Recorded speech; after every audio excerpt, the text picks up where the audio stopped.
Bonsoir à tous, mardi 3 juillet, bienvenue dans cette nouvelle édition du 7-8 Journal sur TV 78, le résumé de l'actualité locale et régionale. Tout de suite, les titres.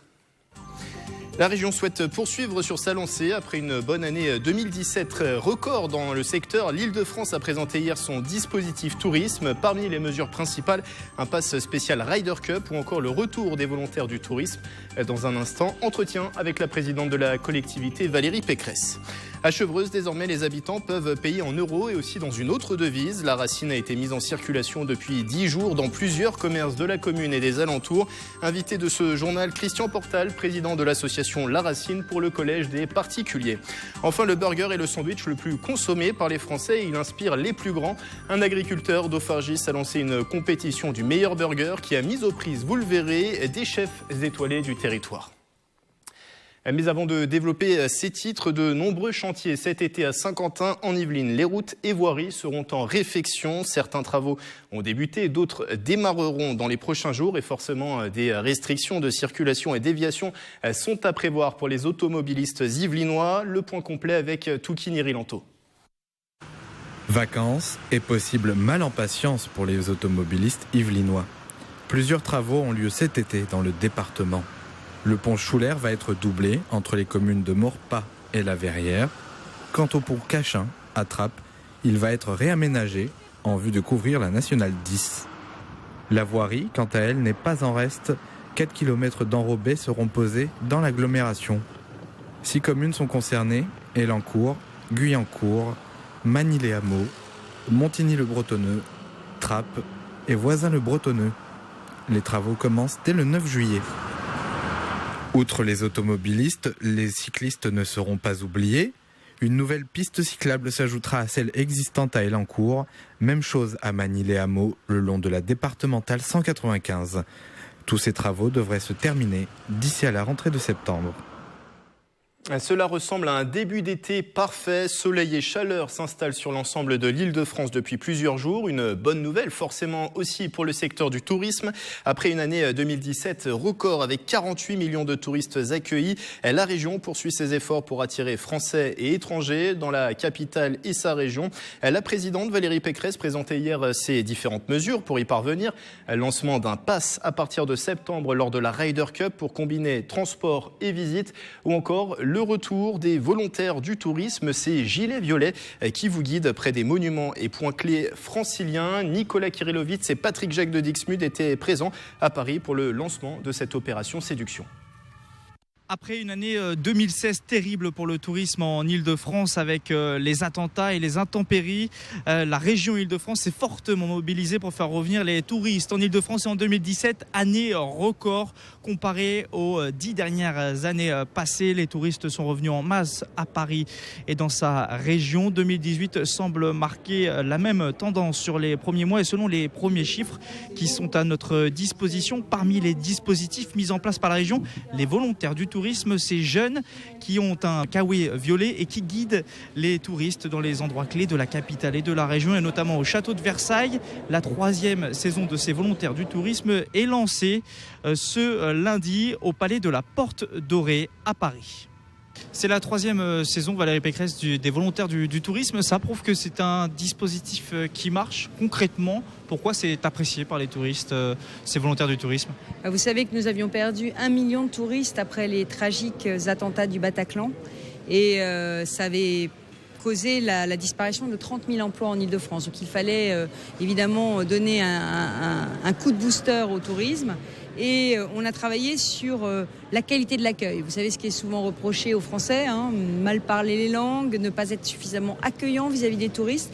Et ces 600 volontaires du tourisme qui vont être déployés dans tous les sites touristiques, ce sont des jeunes de BTS, ce sont des jeunes de licence de lettres qui n'ont pas forcément la possibilité de trouver un stage et qui, grâce à ça, vont pouvoir exercer le métier de leur rêve, un métier dans le tourisme. Alors pour soutenir le tourisme en Île-de-France, il y a les volontaires du tourisme, mais pas que. Il y a aussi le Paris Region Pass qui va être lancé justement du côté de Saint-Quentin-en-Yvelines pour la Ryder Cup. Oui, alors le Paris Region Pass, c'est enfin une carte unique, à la fois de transport, mais aussi pour faire des croisières sur la Seine, mais aussi pour avoir accès à un certain nombre de musées. Nous voulons avoir le maximum de partenaires sur ce pass, de façon à éviter de devoir transporter sa carte bleue, du liquide sur soi, ce qui évidemment est source de pickpocket, d'insécurité. Donc un pass très simple, très rapide pour les transports, pour les musées, et qui a vocation à terme à se retrouver sur votre smartphone. Est-ce que vous diriez qu'après une année 2016 terrible, une année 2017 record, est-ce que vous diriez que ça y est, ça repartit véritablement pour le tourisme en Ile-de-France, qu'il n'y a plus vraiment de soucis à se faire pour le tourisme, pour le secteur touristique en Ile-de-France? On vient de battre une année record. Et c'était un terrible soulagement après l'année 2017 horribilis qu'on avait connue. Mais je crois qu'on est encore en sous-développement de notre potentiel touristique. Et c'est particulièrement visible dans les Yvelines, où finalement, à côté de Versailles, il y a énormément de destinations touristiques, de Thoiry, aux Maisons des Illustres, à la Maison Bizet, à la Maison Blum, à la Maison d'Aragon, à la Maison de Jean Monnet. Aux maisons Le Corbusier. Vous voyez, je les cite au fur et à mesure et je me rends compte à quel point finalement on en oublie quand on en cite. Donc le sujet aujourd'hui, c'est de déployer cette offre touristique, de la faire connaître à travers une plateforme de marché unique qui s'appelle Visit Paris Region, parce que la première chose qu'un touriste coréen tape sur son smartphone quand il arrive à Roissy, c'est pas Yvelines, c'est pas Seine-et-Marne, c'est Paris. Et donc il faut les sortir de Paris. Paris Region, c'est une marque mondiale qu'on va développer. Et cette plateforme intégrée, qui intègre tous les sites des 8 départements, ça va être notre outil. On va la traduire en 10 langues et on pourra y réserver à la fois sa chambre d'hôtel, son pass Navigo et aussi ses billets pour les musées. Une dernière question sur les mouvements sociaux qui pourraient éventuellement durer du côté de la SNCF cet été. Est-ce que ça aussi c'est quelque chose à craindre et qui joue énormément sur le tourisme en Ile-de-France? Franchement, comme dirait Jaurès, il faut savoir arrêter une grève. Ce mouvement de grève n'a plus de sens. La réforme, elle est votée et désormais, je crois qu'il faut laisser les Français travailler et les touristes venir visiter l'Île-de-France. Et ce sont donc 600 jeunes étudiants en tourisme qui seront déployés dans l'ensemble de la région pour accueillir et guider les visiteurs cet été. Ils seront par exemple à proximité du château de Versailles. Et depuis le lancement de ce dispositif il y a 2 ans, près de 1600 personnes ont arboré leur gilet violet. Mais alors pourquoi décident-ils de passer cet été au service des touristes? Écoutez la réponse de l'un de ces volontaires recueillis par Nicolas Kirillovitz et Patrick Jacques de Dixmude. J'ai déjà été dans ces situations. En fait, j'ai beaucoup voyagé à travers le monde et tout. Je sais que quand un touriste, il vient, il est vraiment perdu, tout ça, il sait pas où aller, il sait pas quoi faire, machin. Du coup, on a vraiment besoin de quelqu'un pour se sentir vraiment familier dans ce pays et tout. Du coup, pour moi, j'aime bien aider les gens. Pour moi, c'est plus qu'être un volontaire, mais c'est une passion. Pour moi, c'est une passion, franchement, et voilà, pour moi, c'est un plaisir.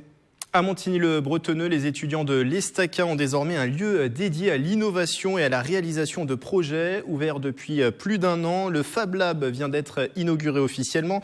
Ce laboratoire du futur permet d'imaginer et de fabriquer les mobilités de demain. Un vrai plus pour l'école d'ingénieurs. Visite avec Aurélie Ronze et Touki Nirilanto. Avoir à sa disposition toutes sortes d'outils pour la conception et la réalisation d'objets. Une opportunité possible pour les étudiants de l'Estaca grâce au Fab Lab.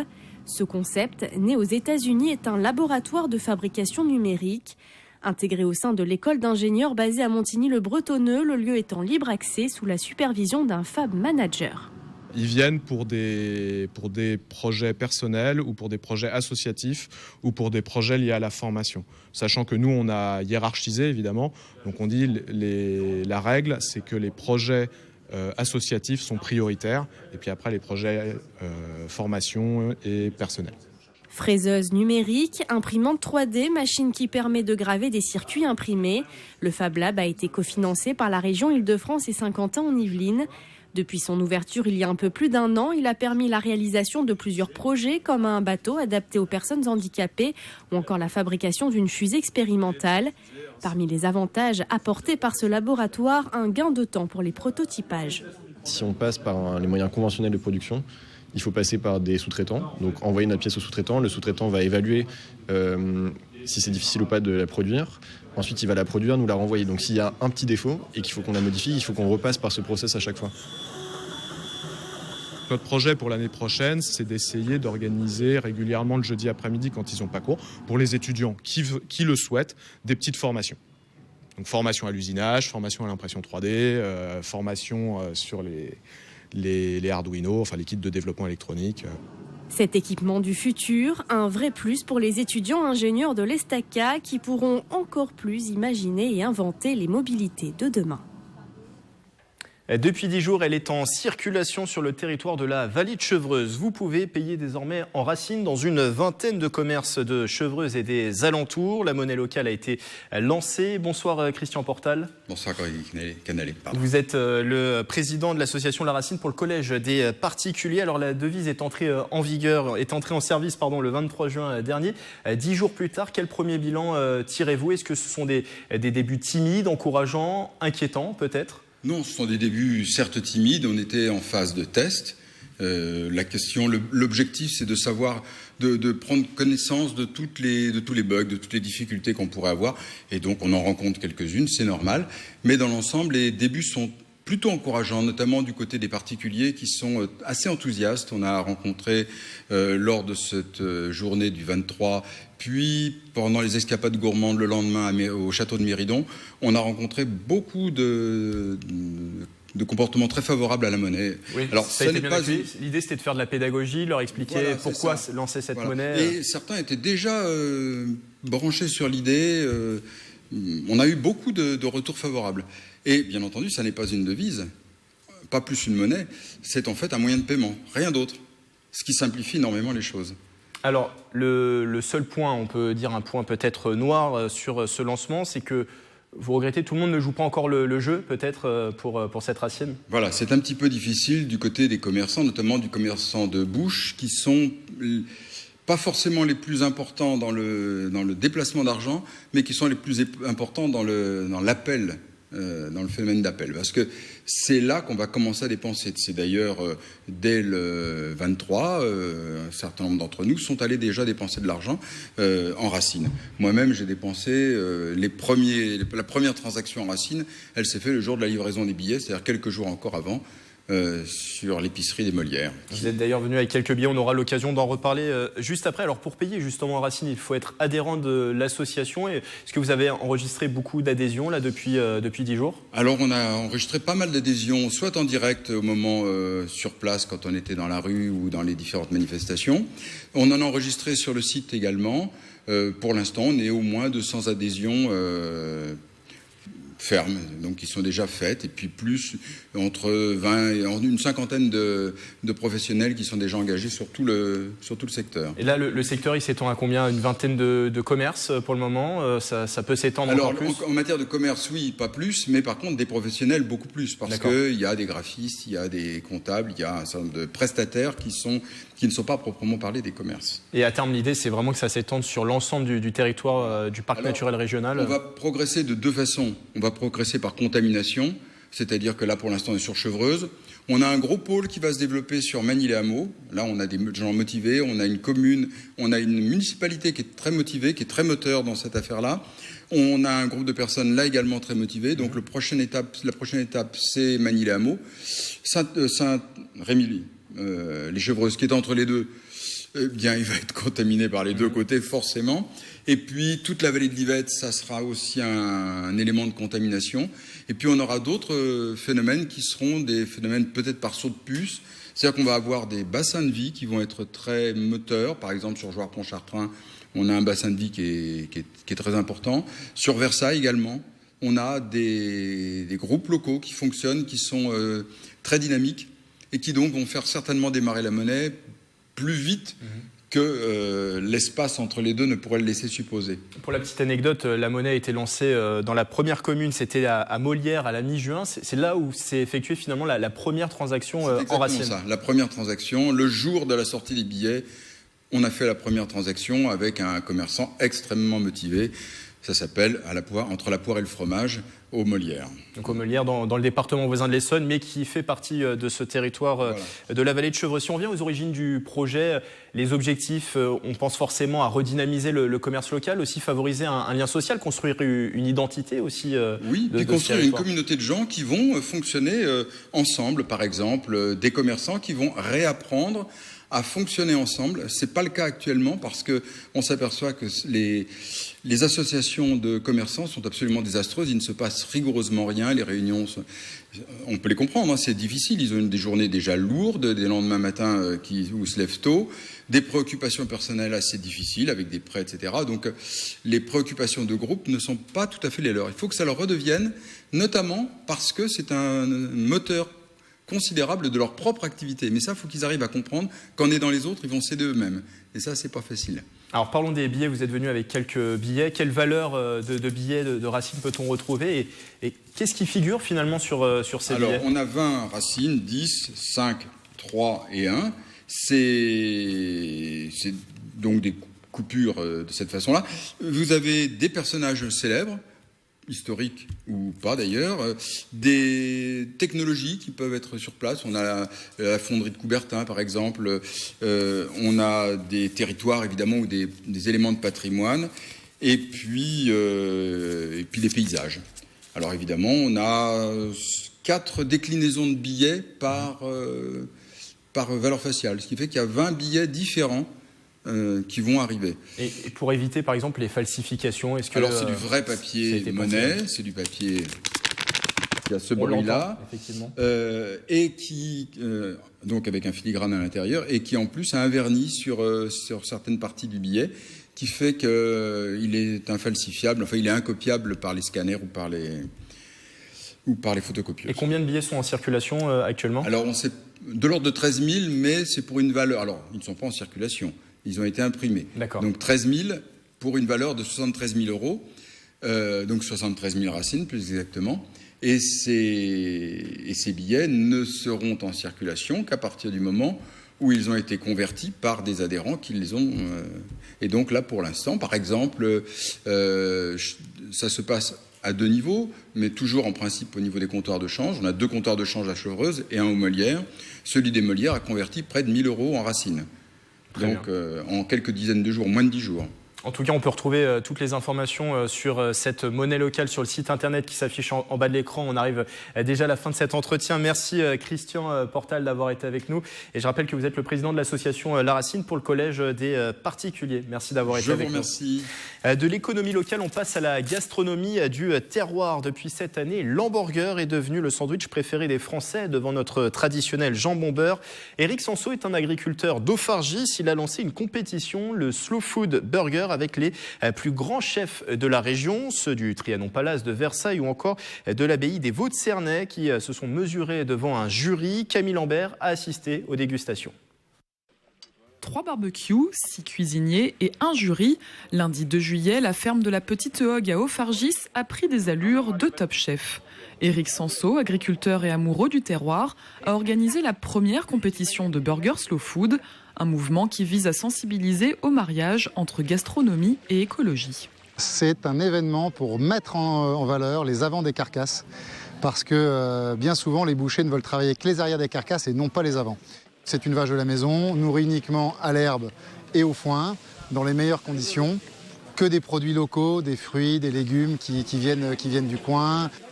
Local aussi chez les participants, chefs étoilés comme Frédéric Larquemin du Trianon Palace à Versailles ou maîtres restaurateurs comme Christophe Cornier de l'Auberge de l'Élan, mais aussi des nouveaux venus. Christophe Parent a ouvert son restaurant il y a 3 ans. C'est essayer de rivaliser avec des grands, mais il n'y a pas de prétention. Donc le but c'est d'être dans le goût, de partager des choses généreuses. J'ai fait un burger qui était généreux, qui est pas pointilleux ou raffiné, mais il y a du goût, il y a de la saveur, et c'est ça qui est intéressant. Moi, je suis parti sur un burger, on va dire le burger 78, 7 à 8 ingrédients, on va dire. Voilà, donc on est sur... tout vient de la petite boutique d'Éric, et donc on a du cochon, la poitrine de cochon fumée, on avait la viande de bœuf de Salers, forcément. On avait une tome de brebis, des cébettes, du radis noir, une sauce au poivre. donc assez rustique. Dans le jury présidé par Stéphane Chichery, directeur de l'école Le Nôtre, difficile de désigner un gagnant. Les 6 candidats sont arrivés ex aequo. Tous très très différents. Les gars avaient bien joué le jeu, donc des saveurs très différentes, des très traditionnels, des limites asiatiques, des méditerranéens. Certains avaient même travaillé avec autre chose que du pain, donc très intéressant. Avis aux gourmands, les burgers créés pour l'occasion seront à retrouver sur les tables des restaurateurs. Un autre événement slow food avec de la viande de gibier cette fois aura lieu cet automne. Et vous pourrez peut-être déguster ces burgers devant un match de la Coupe du Monde de football. Elle fait vibrer depuis 3 semaines déjà les fans du monde entier. Parmi eux, des élus des Yvelines qui ne ratent pas une miette de la compétition. Mickaël Elmidoro et Patrick Jacques de Dixmude en ont rencontré 3. Ils n'ont pas les mêmes convictions politiques, mais se rejoignent au moins sur le football. Regardez. Jour de match de l'équipe de France à Bois d'Arcy, parmi les supporters se cache le maire de la commune Philippe Benassaïa, grand passionné de football depuis sa jeunesse. L'homme politique tente de garder son calme dans ses rencontres sous haute tension. Alors je fais attention, je peux être beaucoup plus virulent, mais oui, on essaie de se calmer quand même, parce que voilà, mais ça a toujours été comme ça, c'est plus fort que moi. Une passion qu'il exporte également dans son bureau à la mairie de Bois d'Arcy. J'ai pas grand-chose, c'est vrai, mais j'ai des choses qui me tiennent à cœur, notamment, je ne sais pas si je vais me faire des amis, mais le maillot du PSG et le drapeau du PSG, c'est une vieille passion. D'autres politiciens yvelinois s'intéressent au monde du ballon rond. C'est le cas de Luc Miseré, élu d'opposition à Trappes. Après avoir pris sa première licence à 6 ans à Maurepas, il a entraîné le club de l'ES Trappes, une passion qu'il revendique. Jusqu'à preuve du contraire, on est encore des êtres humains, donc on a aussi des passions, on a aussi des émotions, et donc cette passion-là, ça c'est certain qu'elle ne me quittera pas. Sa passion l'a également emmené dans l'encadrement de l'équipe d'Argentine pendant la Coupe du Monde 98. Il a notamment assisté à la victoire de l'Argentine contre l'Angleterre en 8e de finale. Le vice-président de la fédération sud-américaine était prêt à rentrer dans le vestiaire. Je lui dis, président, donnez-moi votre veste. Il s'est arrêté, il m'a dit mais pourquoi ? J'ai dit parce que je crois que au moins elle sera sèche quand vous ressortirez. La Coupe du Monde 1998 a également fait vibrer le maire adjoint de Trappes, Ali Rabé. C'est à ce moment-là qu'il a commencé à jouer au football et à collectionner les maillots de ses équipes favorites. Ça, c'est le maillot de l'équipe marocaine de foot, génération 98, donc la fameuse équipe qui, il y a 20 ans, a déjà disputé la Coupe du Monde. Et donc, pour moi, ça rappelle des sacrés souvenirs d'enfance, où on tapait le ballon dans mon quartier, souvent avec le maillot de l'équipe de France ou de l'équipe du Maroc. Aujourd'hui, ces 3 politiques sont moins présents sur les terrains de football vu leur emploi du temps, mais la passion reste toujours présente et cette Coupe du Monde 2018 n'a fait que raviver la flamme. Culture à Guyancourt où les enfants doivent sauver les bruits. Avec le voyage d'Amélie, ils découvrent les aventures d'une petite fille chasseur de bruit. L'exposition est à découvrir toute la semaine à la maison de quartier Auguste Renoir. Reportage Mélanie Poquet. Vous voilà réveillés pour partir à l'aventure. Un parcours à faire pour sauver les bruits au pays d'Amélie, une petite fille chasseur de bruit. Le matin, comme tous les matins, elle allait vers son bol de chocolat chaud quand un gros bruit, même un énorme bruit, a dévoré tous les bruits de la ville. Bien sûr, avant que ça se produise, il y avait dans cette ville plein de petits bruits, des gros bruits, des bruits doux, des bruits méchants. Donc elle a décidé de partir à la chasse au bruit pour récupérer tous ces sons qui donnent de la couleur, de l'odeur, de l'effervescence et du bonheur dans la vie. Née il y a 15 ans, l'exposition comporte 11 modules à hauteur d'enfant. Toucher, vue, oui, tous les sens sont mobilisés. Le voyage d'Amélie est une exposition qu'on peut toucher et pas seulement avec les yeux. C'est un moyen bien sûr de leur permettre d'être à l'écoute, de faire attention un petit peu à ce qui se passe autour d'eux. Et là, d'une manière plus sensible, de regarder, d'écouter, de voir, de toucher. Et de vivre une expérience sensorielle. C'est un camailleux de tissus de couleurs qu'on peut trouver dans le ciel avec des textures différentes. Donc là, on est sur le toucher. Un petit peu plus loin, on a aussi des galets sur la plage. Donc là, l'idée, c'est d'apprendre quelques notions de rythme. Destinée aux enfants de 6 mois à 6 ans, l'exposition sensorielle vous emmène en voyage, celui de la petite Amélie. À vous de vous glisser dans ses pas. Baby-foot géant, trampoline ou encore tyrolienne. La fête de Coignères se tenait samedi à l'espace Alphonse Daudet. 1500 personnes au total se sont rendues à l'événement qui s'est terminé le soir par un feu d'artifice. Un rendez-vous traditionnel pour célébrer l'arrivée des beaux jours, comme le précise le maire au micro de Nicolas Dandry. Chaque été, c'est une tradition maintenant de nous retrouver dans l'enceinte de cet espace Alphonse Daudet pour la fête de Coignères, avec souvent le beau temps, et comme aujourd'hui peut-être avec une chaleur excessive, mais c'est toujours très agréable. Et puis de voir tous les enfants avec les différents jeux qui attirent beaucoup d'animation, et c'est vraiment très agréable. Je suis ravi de retrouver chaque année cette tradition. Enfin, malgré quelques gouttes de pluie, l'été était célébré également dimanche à Saint-Arnoux en Yvelines. La maison Elsa Triolet Aragon, en partenariat avec la commune, accueillait la 5e édition de Jardin en fête, une ode à la nature et à la poésie au cœur du site de 6 hectares. Et des associations locales, des compagnies de spectacles et théâtres de rue étaient de la partie pour proposer une dizaine d'activités, dont un piano-manège. Les propos sont collectés par Nicolas Dandry. L'objectif, c'est de faire connaître des associations locales qui se battent au quotidien pour faire vivre les jardins. Donc ça peut être les jardins partagés, ça peut être des associations de peinture. Voilà, l'idée, c'est de proposer aux gens et de faire connaître des associations locales à notre public. C'est la fin de ce journal. À suivre dans un instant, le dernier numéro de la saison du 7-8 Écho présenté par Aurélie Ronze. Très belle soirée sur TV78.